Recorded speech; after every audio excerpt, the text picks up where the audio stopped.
Buenos días, bienvenidos todos esta mañana a este estudio que hemos estado viendo a lo largo de estas semanas, que el tema ha sido no seas un bebé espiritual, ¿verdad?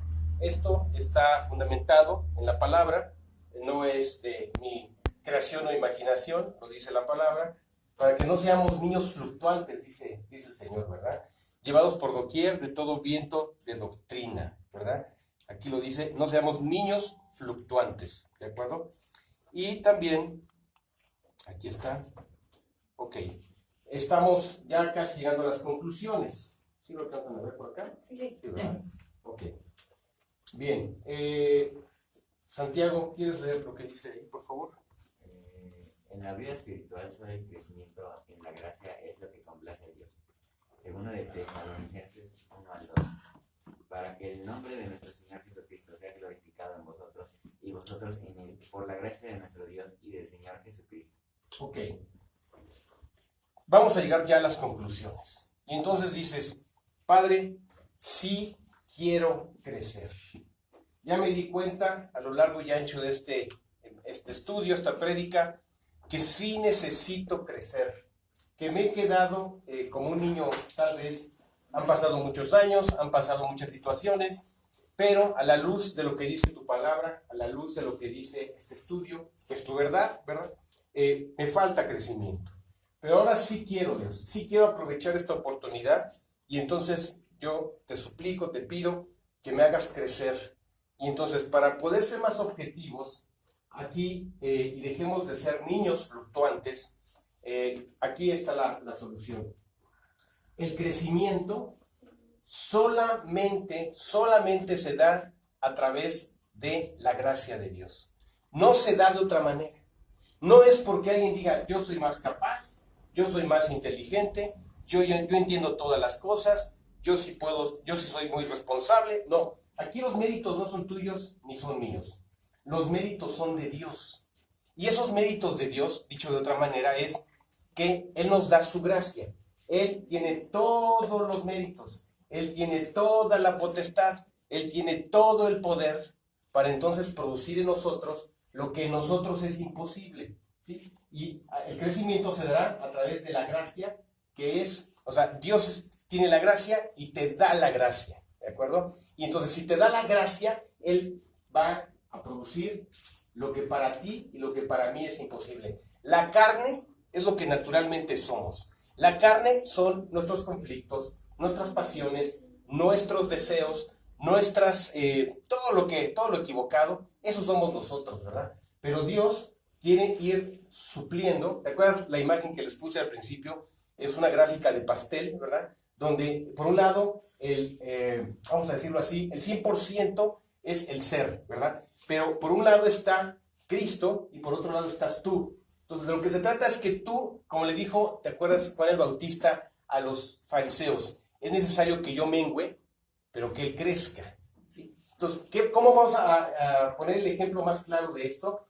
Cuando Cristo crece, entonces Cristo va cubriendo todo ese espacio, esa gráfica de pastel, ¿verdad?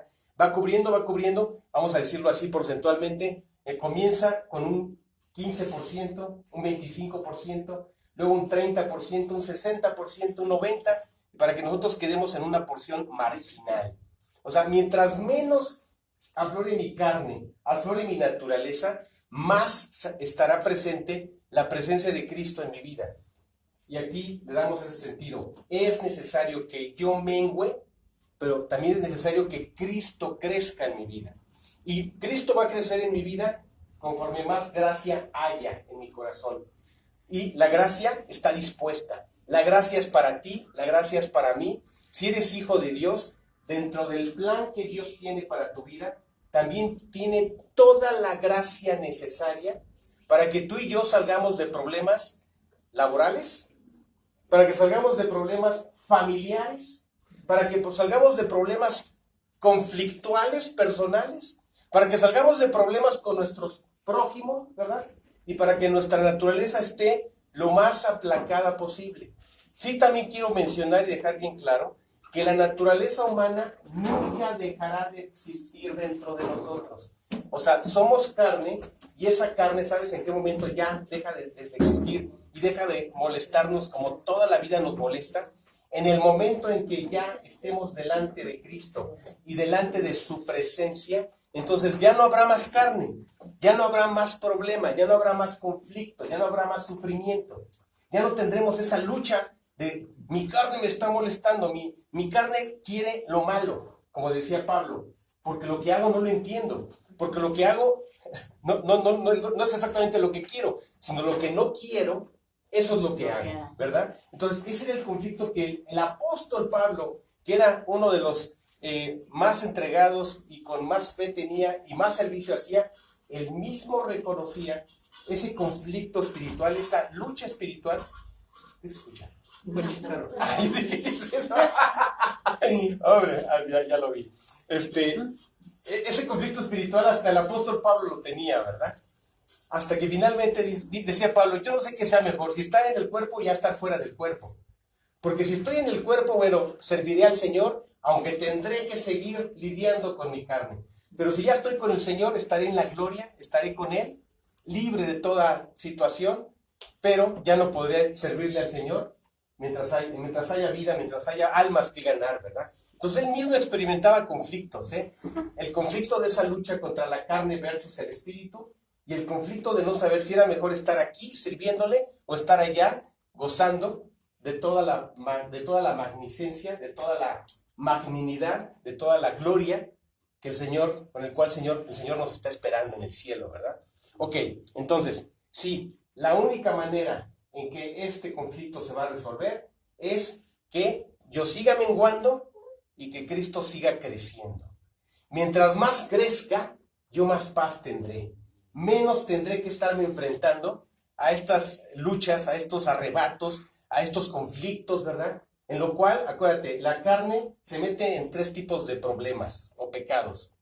Los pecados contra el prójimo, que son los pleitos, los celos, las iras, las contiendas, las disensiones, las amarguras, las envidias, porque sí, porque no, yo te debía, él no debe, o sea, sí, o sea, esos pleitos que tenemos, ya me gritó, ya me regañó, ya me dijo, ya me ofendí, ya no juego, mejor me voy a mi casa. Sí, o sea, ese tipo de situaciones que es nuestra naturaleza, con los conflictos, es mi esposo y no me quiere, y ya me subió la voz, y por qué no me habla bonito, ¿verdad? Entonces eso se acabará un día, ¿no? Pero en tanto estemos aquí, mejor nos llenamos de gracia, mejor nos llenamos de Cristo, mejor nos entregamos al Señor, y entonces Dios nos va a aplacar ese furor, ese ímpetu, ese desequilibrio que naturalmente tenemos, porque obviamente, ¿no? Fíjate, ¿qué pasa con el esposo y la esposa? El esposo, ¿sabes para qué estamos hechos? Para amar a la esposa. Y la esposa está hecha para honrar y respetar al esposo. Y entonces cuando el esposo no ama a la esposa se frustra. Y cuando la esposa no honra al esposo, no lo respeta, el esposo se enoja. ¿Verdad? También, ¿no? O sea, siempre nosotros como hombres, es decir, oye, no me está respetando. Y la otra le dice, ah, sí, pues tú no me estás amando, ¿no? O sea, ¿quién tiene la razón? Los dos, ¿no? Porque el hombre tiene que amar y proteger, y la esposa debe respetar y honrar a su marido. Ese es un mandamiento del Señor.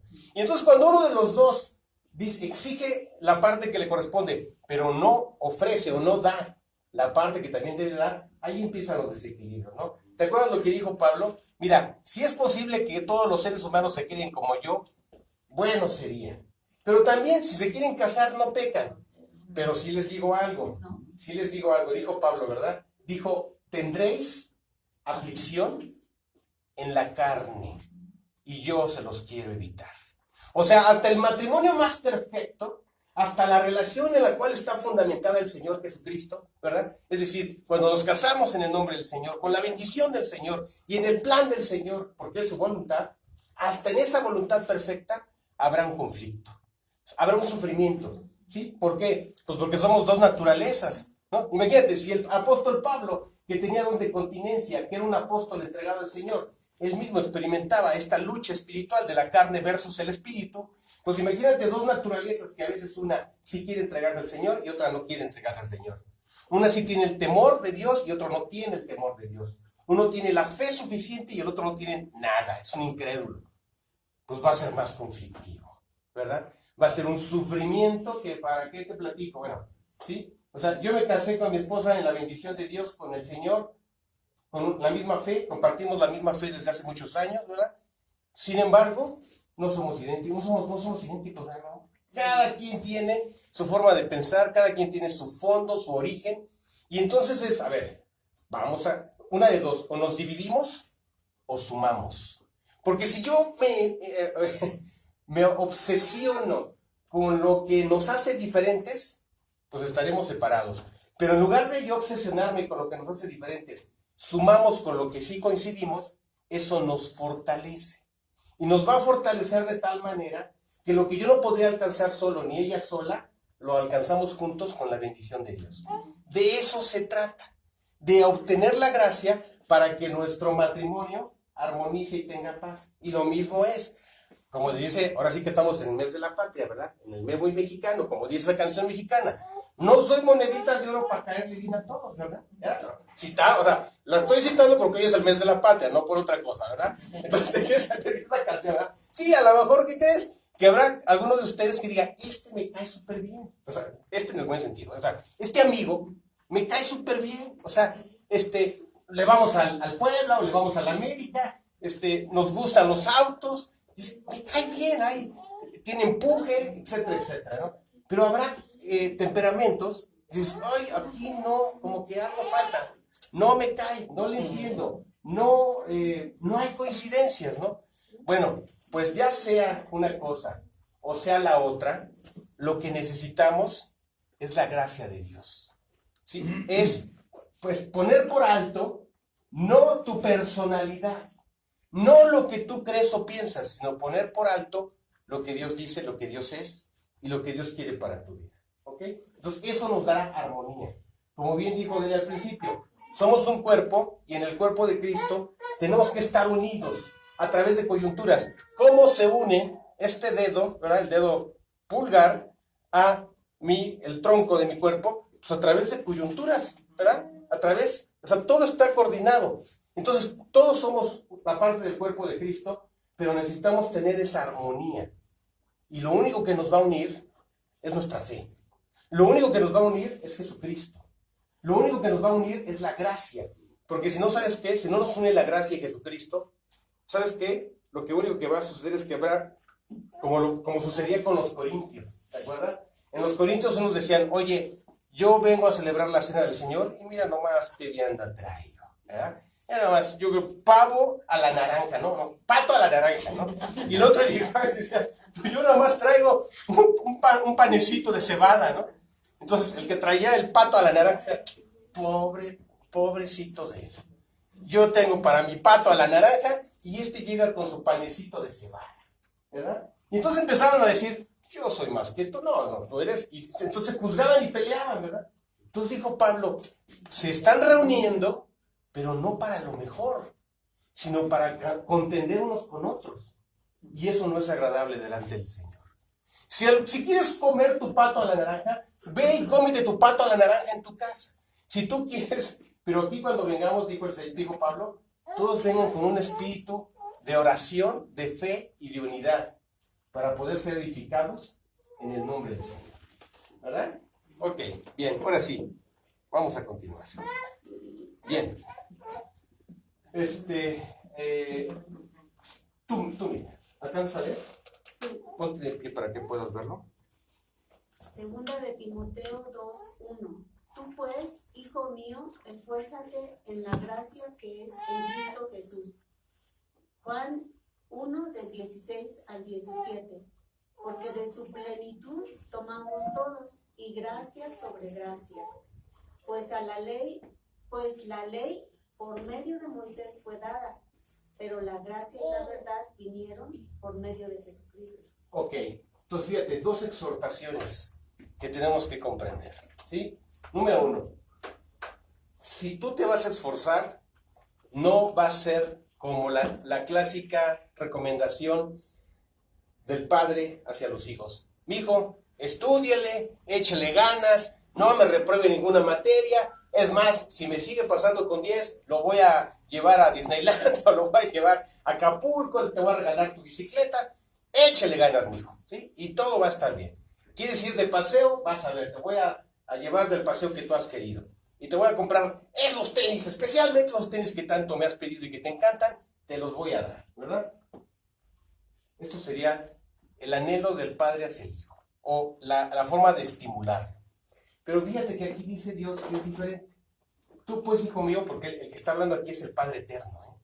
Por eso dice, tú pues, hijo mío, te vas a esforzar, pero no como tu padre terrenal o tu madre te decían, pórtate bien, sácame buenas calificaciones, échale ganas, haz la tarea, ponte a estudiar, si es necesario que te vas a dormir hasta las 11, no te preocupes, con tal de que me saques 10, ¿verdad? En este caso no es así. En este caso, fíjate que dice, ¿te vas a esforzar? Ok, pero esfuérzate en la gracia, que es en Cristo Jesús. No va a ser con tu fuerza, no va a ser con tu talento, no va a ser con tus ganas, o tus capacidades, o tus talentos, no. Va a ser a través de la gracia del Señor. ¿Y qué significa que es a través de la gracia del Señor? Que mientras tú más te vayas declarando y reconociendo que eres débil, más el Señor será fuerte en tu vida. Porque dijo Pablo, porque cuando soy débil, entonces soy fuerte. ¿Sabías que la Biblia dice a veces preposiciones o que son complicadas de entender? Esto se llama una contradicción o se llama una paradoja. ¿Ya? Si vamos a hablar así de términos académicos altos, ¿sí? Pues oye, dijo Pablo, cuando soy débil, entonces soy fuerte. Esto es una paradoja. Esto es una contradicción. Oye, o eres débil o eres fuerte.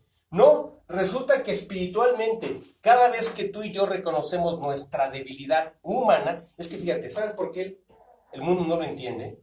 Porque el mundo lo ve desde una óptica nada más, desde la óptica humana, desde la óptica lógica de la realidad. Pero nosotros no lo vemos así, lo vemos desde la lógica espiritual. Porque si bien estamos en la carne y estamos en este mundo, no combatimos con armas de este mundo, mucho menos con armas de la carne, porque nuestras armas son espirituales. Ahí es donde somos diferentes. Gracias al Eterno, gracias al Altísimo, ¿verdad? Nuestras armas son espirituales. Y la principal arma espiritual que tenemos es la gracia que nos ha sido dada por Jesucristo en nuestra vida. Entonces, lo que se trata aquí es que si te vas a esforzar, vete por el camino de la gracia. No te vayas por el camino del esfuerzo personal. No te vayas porque, ¿sabes? Los religiosos tienen tantos conflictos porque una persona religiosa sí se va por el camino de la lucha humana y material, la lucha de su esfuerzo. Y entonces sí, el mejor religioso es el que sí le echa ganas, el que se esfuerza, el que lo intenta, el que se trata de portar bien, el que hace su esfuerzo, ¿verdad? Pero aquí es al revés. No lo voy a hacer a partir de mi esfuerzo, no lo voy a hacer a partir de mi intento religioso, lo voy a hacer a partir del poder de Dios, de la gracia de Dios, ¿sí? Esfuérzate, pero que sea en la gracia que es en Cristo Jesús, es decir, en el Espíritu que te habita, en el Espíritu que te está transformando. Entonces así ya vamos a entender esta paradoja. Cuando soy débil, entonces puedo ser fuerte en Cristo. Si yo le presento cada debilidad de mi vida, si yo le presento cada tentación, si yo le presento cada conflicto, si yo le presento hasta mis problemas familiares o hasta matrimoniales, entonces la gracia abundará para que yo pueda salir adelante de algo que no tendría solución, ¿sí? ¿Sabías que, déjame decirte algo, sabías que hasta ha habido fenómenos que creyentes hijos de Dios que han vuelto a nacer también terminan divorciándose? ¿Sabes por qué?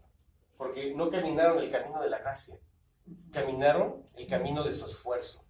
O sea, intentando que su talento, que su simpatía, que su amor humano o su esfuerzo humano resolviera el problema. Pero ¿sabes una cosa? No, lo que Dios quiere es que tú y yo nos esforcemos en la gracia del Señor Jesucristo. ¿Yo soy débil? Sí, muy débil. Tenemos que reconocerlo todos. Sí, Señor, sí soy débil. Pero en esa debilidad necesito que tú manifiestes tu poder, que tú manifiestes tu favor para conmigo, ¿verdad? Y entonces, ahora sí se entiende, si yo soy débil, entonces podré ser fuerte por la gracia de Jesucristo. Él lo hará a través de mí. ¿Ok? Ok. Bueno. Este me encanta, ¿sí? Dios, ¿cuánta gracia tiene para ti? ¿Una gracia de primera, de segunda o de tercera? Oh, habrá, es una gracia de excelencia. No es ni de primera, ni segunda, ni de tercera. Es una gracia que dice aquí, es una plenitud.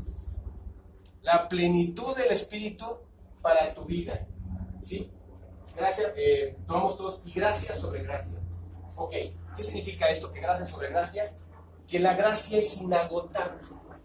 Que no vayas a pensar que ya que hayas obtenido su favor para resolver un problema, entonces significa que ya no puedo seguir pidiendo más porque al menos ese asunto se resolvió, pero quién sabe cuántos más falten. No, la gracia es ilimitada. O sea, y la gracia te va a alcanzar para tu necesidad.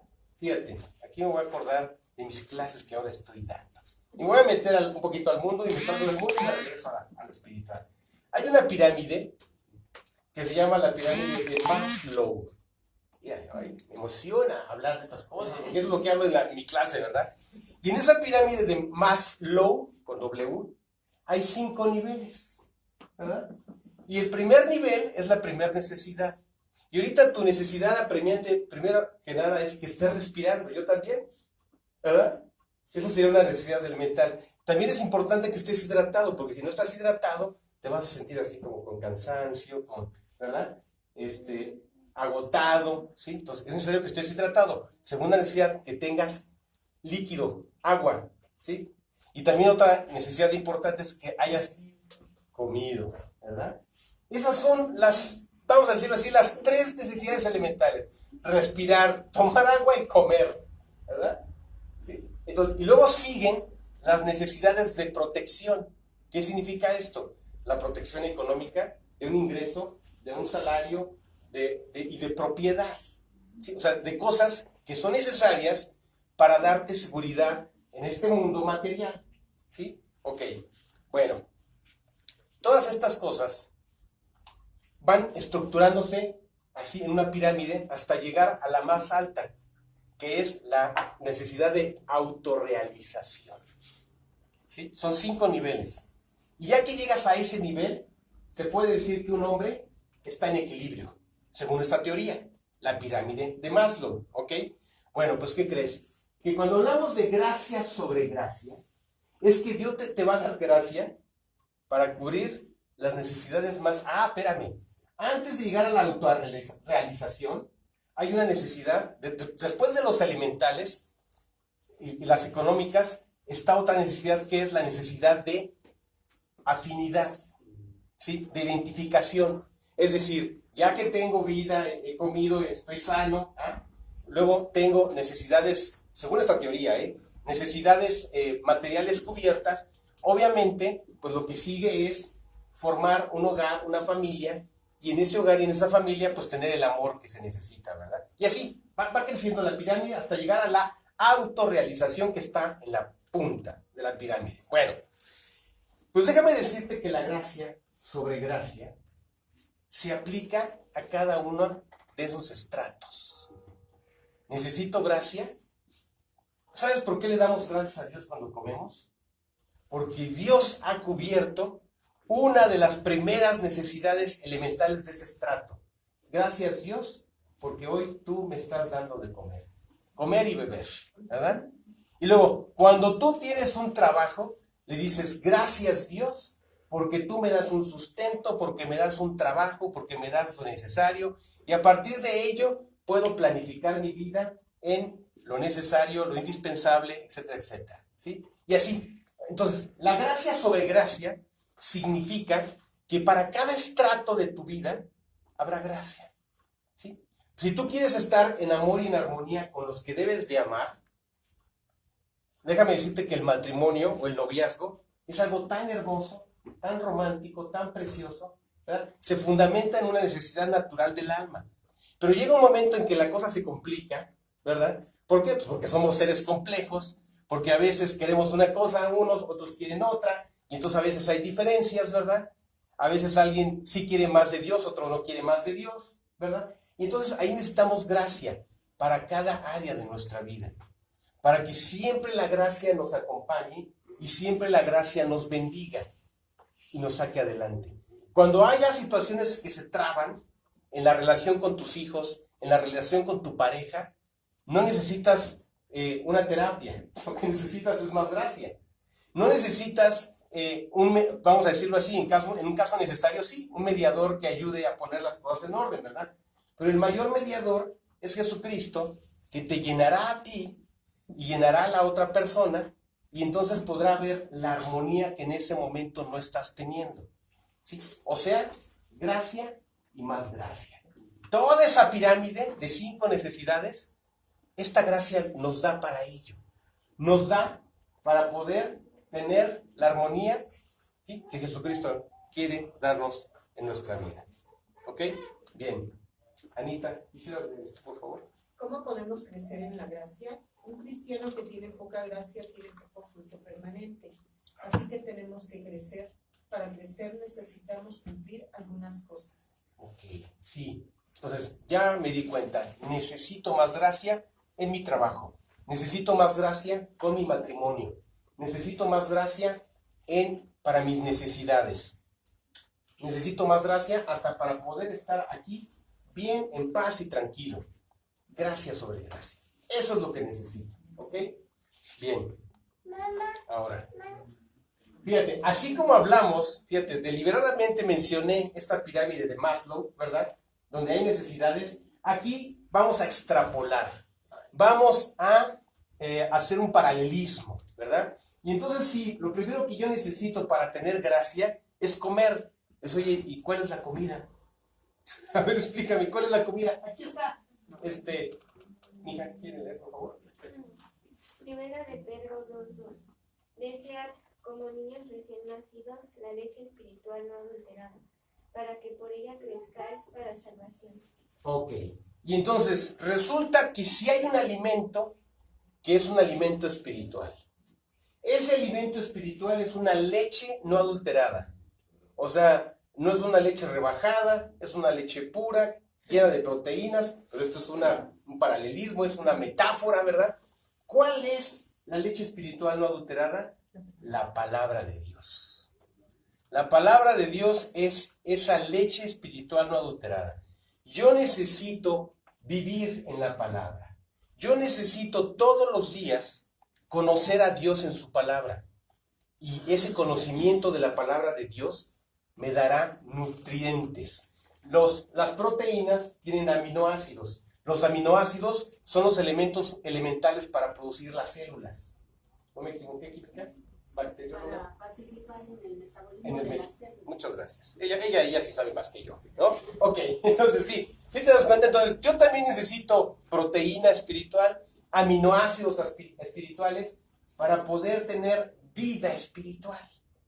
Y entonces esa leche espiritual está contenida, aquí te la presento, aquí ni más ni menos. ¿Ya vieron que está subrayado?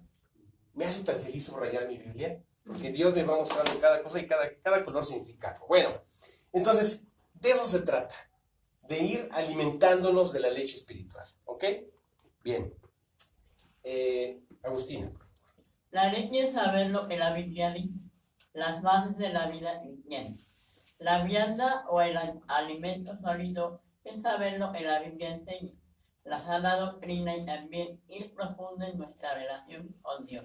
Ok, entonces fíjate, de alguna manera, siguiendo el ejemplo y la extrapolación, ¿todos necesitamos comer? Claro que sí.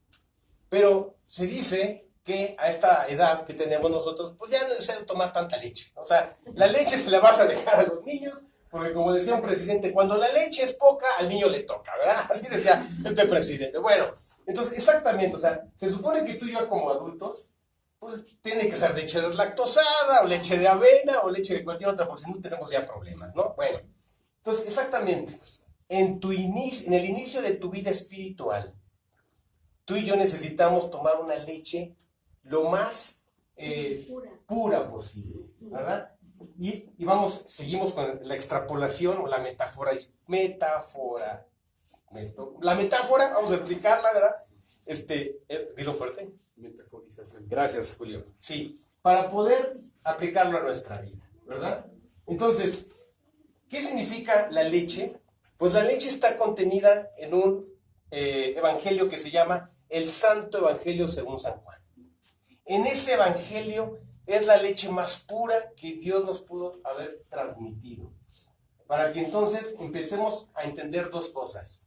¿Quién es Dios? ¿Quién es Cristo? ¿Quién es el Espíritu Santo? ¿Y quién eres tú? Fíjate, y de eso se trata ese precioso evangelio, que es la leche más pura y hermosa que existe espiritualmente hablando. Pero así como a un bebé no lo puedes llevar aquí al mercado de Zamora a que se coma su primer semita con mucho chipotle, no, como credo, lo vas a mandar al hospital a la pobre criatura, ¿verdad? No lo vas a poder llevar a que se coma un mole de panza porque lo vas a terminar en el hospital, ¿verdad, pobre criatura? Exactamente pasa con nosotros lo mismo, con la palabra. Si tú quieres ir a la vianda, a la carne, cuidado, tendrías que tener antes muchos meses de lechita, ¿verdad? Muchos años tal vez, para entonces poder ya entrar a vianda, ¿sí? Para que puedas entender la complejidad. Sí, fíjate, si estas son metáforas elementales, leche, metáfora, leche es igual a palabra. Imagínate ir a comer vianda, y la vianda es una metaforización más compleja. Necesitas muchos elementos espirituales para poder comprender la vianda o la carne, que también está contenida en la Biblia, ¿no? Tradicionalmente la carne la encontramos al principio o al final. La carne es Génesis o Apocalipsis. Va a ser muy complejo que tú puedas entender Génesis y Apocalipsis si antes no te has nutrido de mucha lechita espiritual, y entonces podrás comprender esos dos libros que son preciosos y tienen mucho significado. ¿Ok? Bien. Bien, ok, vamos a seguirle. Por favor. Por lo tanto, para saber lo que la Biblia enseña, tenemos que estudiar, meditar y dejar que Dios nos nutra con su palabra. Es decir, tenemos que comer. Segunda de Timoteo 2:15.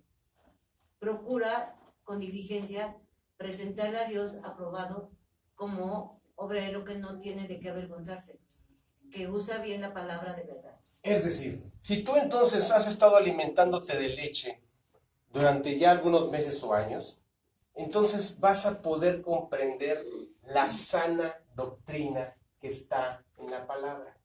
Déjame decirte que hoy está sucediendo un fenómeno desastroso. Han crecido iglesias que no son iglesias de sana doctrina. Y dicen cada barbaridad. ¿Y sabes por qué dicen barbaridades? Porque lo que dicen no lo están fundamentando en la palabra. Lo están fundamentando en la imaginación de quien lo dice. O sea, se quieren dar los aires, o se quieren dar se quieren autoalabar, ¿verdad? Y entonces inventan cada situación, ¿verdad? Pero, ¿sabes? Por eso es que tú y yo debemos vivir en la palabra. Debemos haber degustado esa leche pura, esa leche que hidrata, esa leche que tiene proteína pura.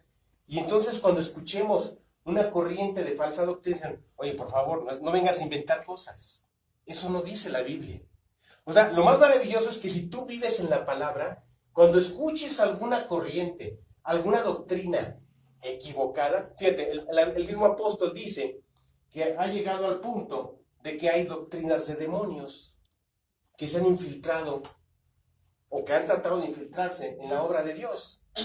¿Te imaginas? O sea, deja de que es como darle a un niño leche pero con arsénico, ¿no? Y dices, oye, parece que es leche, pero lo vas a envenenar, ¿no? Imagínate que hay multitud de iglesias que incluso están predicando falsa doctrina. Es muy sencillo. ¿Cómo la detectas?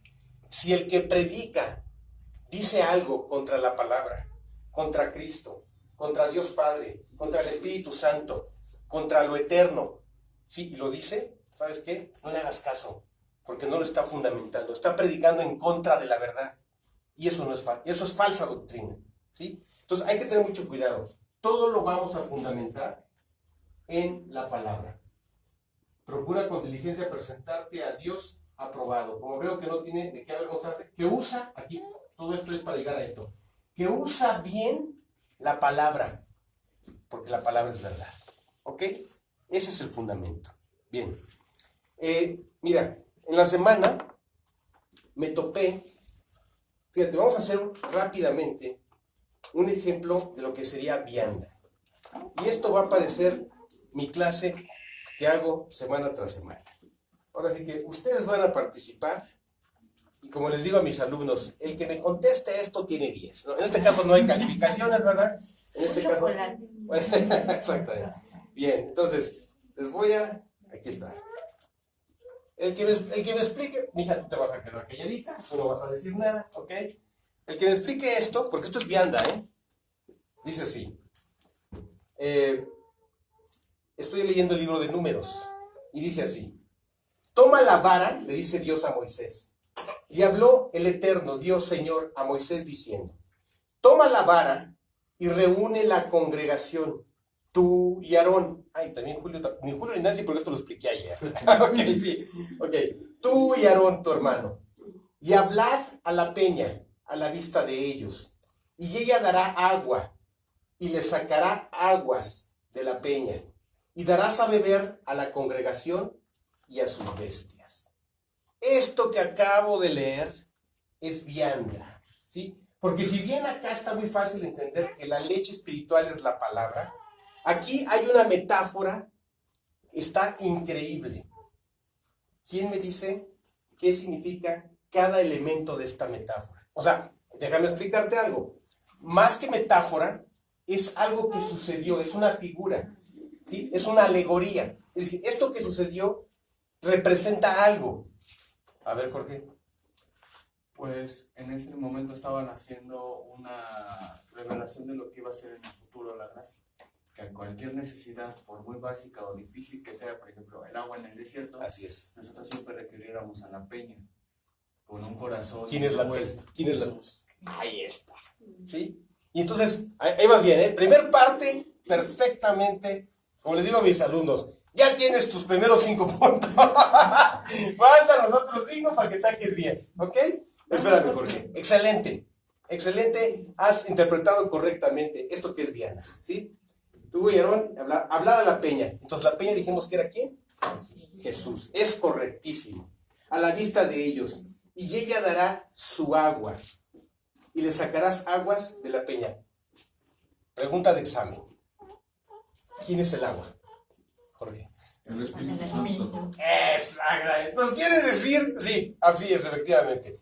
El Espíritu. ¿Te acuerdas que en el trono del Cordero, Él está sentado a la diestra del Padre? Estoy hablando de Apocalipsis. Dice que de en medio del trono, donde está el Padre, el Eterno, y el Hijo, en medio de ese trono, brota, fluye un río de aguas cristalinas. ¿A quién la metaforización? ¿A quién representa el agua cristalina? Al Espíritu Santo. Efectivamente, entonces, ya, así como dicen, ya te puedo dar tu siguiente ascenso para que llegues al siguiente nivel, ¿sí? Exactamente, ¿te das cuenta cómo esto? Pero para que pudiéramos entender esto, pues primero tuve que irme a la metáfora más simple y elemental, ¿verdad? La palabra leche, la leche espiritual, la leche pura, ¿verdad? Y entonces así podemos comprender esta hermosísima joya, preciosa joya de lo que es una promesa de Dios. Y le sacarás agua de la peña y darás a beber de la congregación. Y Jesucristo mismo utiliza esta figura, ahorita se los voy a decir, cuando Él dice una palabra preciosa. Aquí está, espérame tantito. Juan 7:37.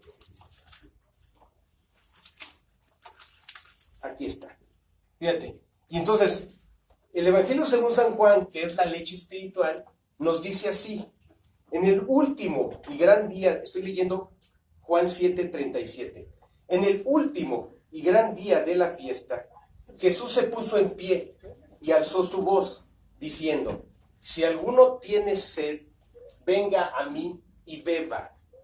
Y el que cree en mí, como dice la Escritura, de su interior correrán ríos de agua viva. Esto dijo del Espíritu que habían de recibir los que creyesen en él, pues aún no había venido el Espíritu Santo, porque Jesús no había sido aún glorificado. Entonces, ¿sí?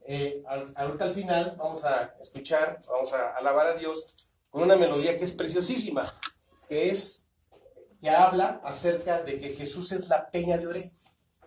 ¿Sí? Cristo es la peña, ¿sí? Del cual brotan aguas. ¿Para qué? Para saciar la sed de tu alma, para cumplir toda necesidad espiritual, material, hasta las más profundas necesidades emocionales y sentimentales. Dios se hace presente a través del Espíritu y a través de la gracia. ¿Ok? De eso se trata esto, ¿verdad? Mira, aquí hay un ejemplo muy interesante. Espérame. Perdónenme, ya estoy brincándome, sí. Recuérdame tu nombre, por favor. Rosa María. Rosa María, ¿quieres leer, por favor? Orar sin cesar, 1 Tesalonicenses 5:17. La Biblia dice, orad sin cesar. Esto fue lo que hizo que muchos creyentes cuyos nombres han llegado a ser muy conocidos fueran grandes hombres de Dios.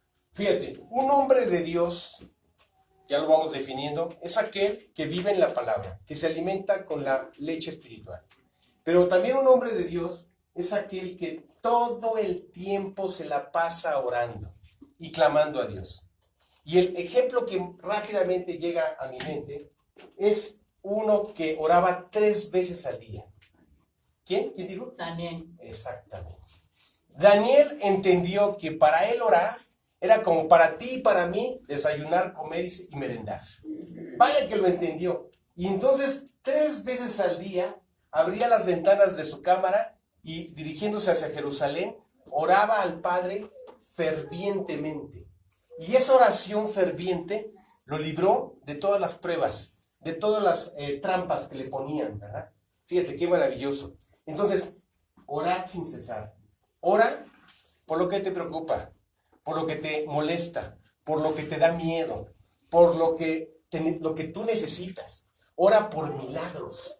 Ora por respuestas. Ora para que Dios te guarde y no caigamos en tentación. Dijo el Señor, velad y orad, para que no caigáis en tentación. El espíritu a la verdad está dispuesto, pero la carne es débil. Entonces, si yo quiero estar en equilibrio, en santidad, guardando los caminos del Señor, no puedo dejar de orar. Y mientras más ore, por eso dice aquí, orad sin cesar, que nunca cese tu oración, que sea continua, que sea constante, que sea diaria. Y en la medida que tú ores, es en la medida que Dios responderá cada necesidad de tu corazón.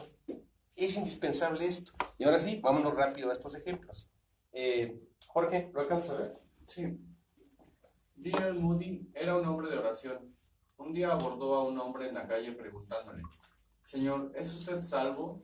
El hombre respondió, ¿y a usted qué le importa? Moody contestó, me importa muchísimo. Dios me dijo que me interesara por su alma. En eso Moody se puso a llorar. A él le llamaban Moody el llorón. Las lágrimas venían porque era un hombre que oraba constantemente por las almas. Antes de ser evangelista, Moody vendía zapatos. Así que ciertos predicadores han dicho, si quieres ser un predicador con éxito, primero debes ser un vendedor. Muchos lo han hecho y han fracasado porque el secreto de Moody era la oración. Sí, o sea, que dijeron, a ver, es como el coronel Sanders, ¿no? Un hombre que a los 65 años, habiendo hecho de todo en la vida, vendedor, todo esto, de repente establece un negocio, casa por casa va a vender pollo, y es un éxito. Se establece en un localito, aquí a la mexicana sería en su changarro, ¿verdad? Y entonces ese changarro se convierte en Kentucky Fried Chicken, una franquicia mundial.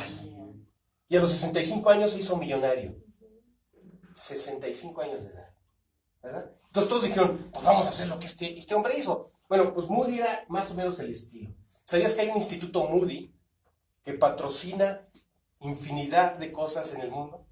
Este es el creador de ese instituto, ¿sí? Este hombre vivió y entendió lo que significaba orar todos los días. Todo el tiempo estaba orando para ganar almas, ¿sí? Porque, ¿sabes? Las almas se ganan, te voy a decir algo, para que yo me convirtiera, esto es parte de mi testimonio, ¿no? Para que yo me convirtiera, mi familia, mi madre, mis hermanos, durante 8 años estuvieron orando por nuestras vidas. A mi papá le testificaron cuando tenía 30 años, ¿sí? Y al dar los 30 años, un hombre se quiere comer el mundo. Y entonces de los 30 a los 38, o sea, 8 años, frenó su conversión. Y año con año le entregaban estos invitaciones que tú y yo conocemos, evangelísticas, para que conociera a Jesús. Oración tras oración. Y sabes, un día, y esto es testimonio, un día llego con uno de los ancianos fundadores de esta obra. Le dije, oye, te quiero dar gracias y quiero que me confirmes lo que todo el mundo me ha dicho. ¿Tú oraste por mi papá?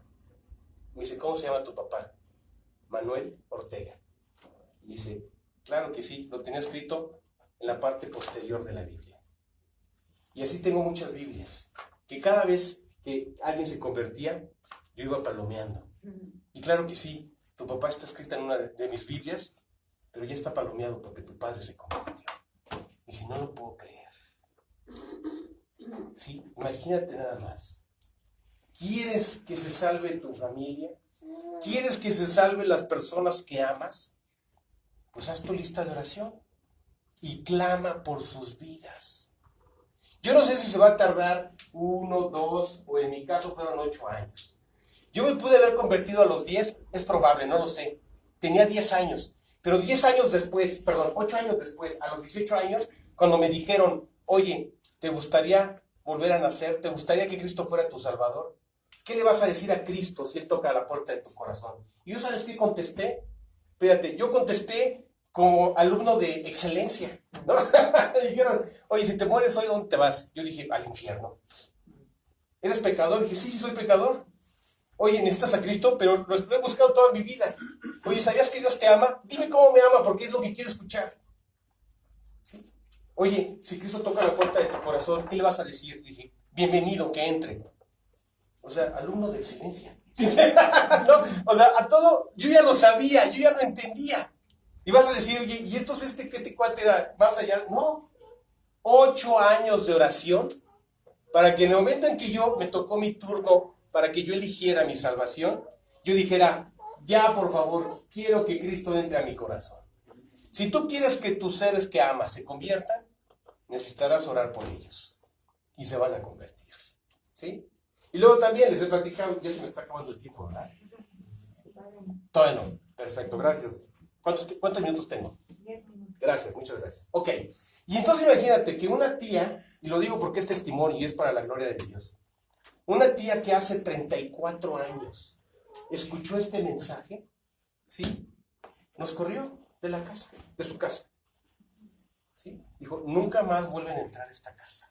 Si traen estos, decía ella, sus libritos, ¿verdad? Sabemos que es la palabra, es la Biblia, ¿verdad? Si los traen, ni entren. Y si acaso quieren pasarse de listos, voy a meter la mano en la bolsa de tu madre. Y más les vale que no me vayan a hacer trampa, porque se van y los voy a correr. Y así fueron 34 años, ¿verdad? Resulta que cambia la vida, cambian las circunstancias, se vuelven difíciles, complicadas. Y hace 34 años, no, hace unos meses, después de 34 años, está en la casa con mi madre y mi padre. Le dije, tía, ¿quieres aceptar a Cristo? Porque estaba llorando, así lloraba y lloraba por lo complejo que se le había vuelto la vida. No quiero entrar en detalles, pero muy complejo, por todos lados, sola, enferma, etc. Dije, tía, ¿quieres recibir a Cristo? Y orando me dijo, sí, hijo. Y sabes, ese día la llena oración. Dije, Dios, 34 años después, pero ya conoce a Cristo. ¿Sí? Entonces, eso es lo maravilloso.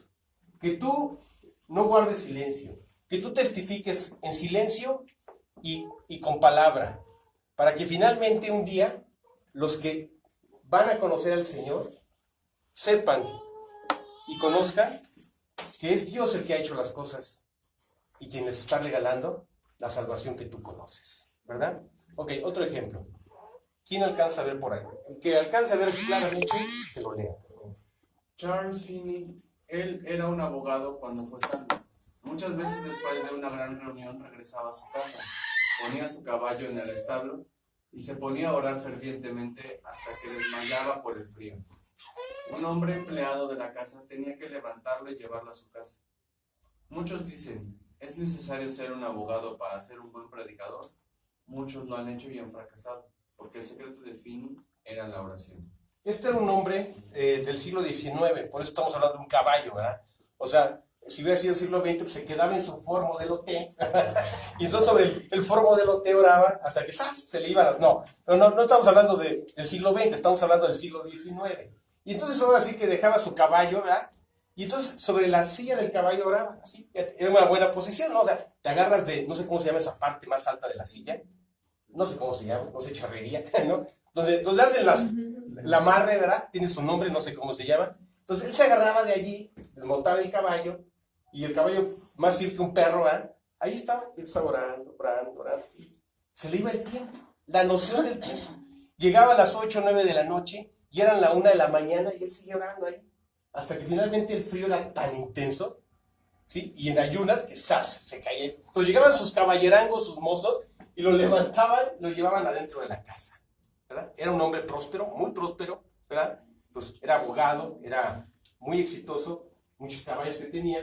Y entonces todos dijeron, uy, yo creo que este cuate es bueno porque debemos ser abogados, debemos tener caballos, ¿no? Y entonces vamos a ganar almas. No. El secreto, como ya lo dijimos con Moody, no era porque era un vendedor de zapatos rico.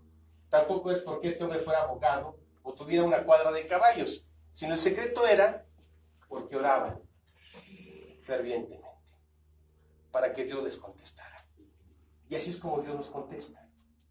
Lo que tú clames y supliques es exactamente lo que Dios va a hacer en tu vida. ¿Ok? Bien. Y bueno, en esta ocasión, aquí voy a llegar. ¿Sí? ¿Hasta aquí hay alguna duda? ¿Todo bien? ¿Todo claro? Muy bien. Bueno, entonces... Vas a cortar. Sí, vamos a cortar y ahorita vamos a...